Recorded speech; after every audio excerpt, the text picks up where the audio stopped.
Merci, Monsieur l'Ambassadeur, Monsieur le Vice-Président, Your Excellencies, distinguished participants, very pleased to be joining you here in this discussion. There is nothing more fundamental than water, and yet over 2 billion people in the world lack access to safe drinking water, and some 3.4 billion people around the world lack access to adequate sanitation. It is quite simply a matter of life or death. Some 1.4 million people die each year from infectious diseases caused by unsafe drinking water and sanitation, including cholera, diarrhea, and typhoid. The disparities between countries are also alarming. Death rates due to the lack of clean water and sanitation are in some cases almost 500 times higher in low-income countries than in developed countries. This is a massive public health crisis and one that does not get the attention or the resources that it requires. In conflicts around the world, from Ukraine to Gaza, to Sudan and beyond, warring parties are bombing water and sanitation infrastructure and blocking the delivery of clean water, turning water into a weapon of war. The climate emergency is also having a serious impact on the availability of clean water and sanitation. Droughts are becoming more frequent and are lasting longer. Hurricanes are also destroying water and sanitation installations. Some developing countries are drowning in debt, leaving them unable to invest in the required water infrastructure. And in some developed countries, people's water and wastewater bills are soaring, making it much harder for people to make ends meet. These human rights challenges are immense and have particularly devastating implications for some people and some groups. For example, across regions, toilets are not always accessible to people with disabilities. As water resources shrink, women and girls face greater risks, and longer distances, for example, to get water and to access a toilet exposes them to violence and health hazards. Where schools lack clean water and sanitation, girls who are menstruating, for example, are often forced to stay home and miss class, therefore having to make a choice between their education and their physical well-being. Indigenous peoples and people living in urban slums are often more exposed to contaminated water resources and more vulnerable to the impacts of extreme climate events.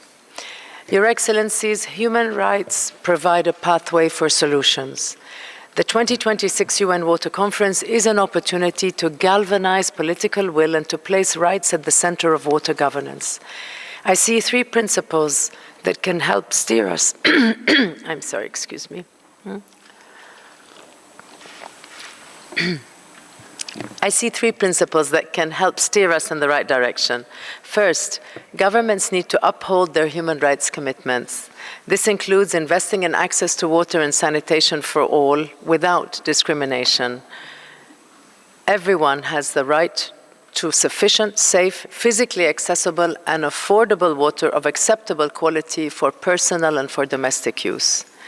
Governments also need to be transparent and accountable about the way they manage water resources.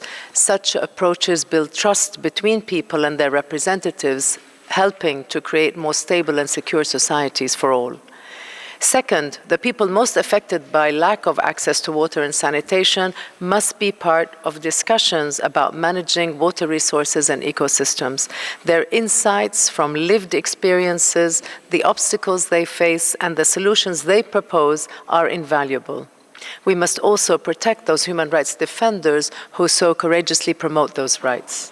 Third, and finally, governments at all levels need to work together as well as with the private sector, with international organizations, with civil society and others. Businesses should remain mindful of their responsibilities under the United Nations Guiding Principles on Business and Human Rights, because cooperation is crucial to accelerate progress to meet Sustainable Development Goal 6 by 2030. One critical area for international efforts is reforming the outdated and dysfunctional international financial architecture. This must include tackling the excessive cost of debt and helping countries prioritize investment in water and sanitation. Mr. Vice President, distinguished delegates, our office is doing its part, supporting countries to develop inclusive, participatory approaches to water management. I'll give just 2 examples. In Guatemala, we organize workshops with indigenous women to inform them about their rights and the international standards, thus enabling their contribution to discussions on a new water law. In Guinea, we helped integrate the rights to water and sanitation into the design of local development plans in several communes. Water is a public good, not a commodity. Water management policies must recognize its crucial place as a fundamental right of every human being. Simply put, without access to water, the rights to life, to health, food, work, and a healthy environment are all in jeopardy. So let us seize the momentum of the UN Water Conference to move forward together to shape a future where access to clean water and sanitation is a reality for all everywhere. Thank you very much.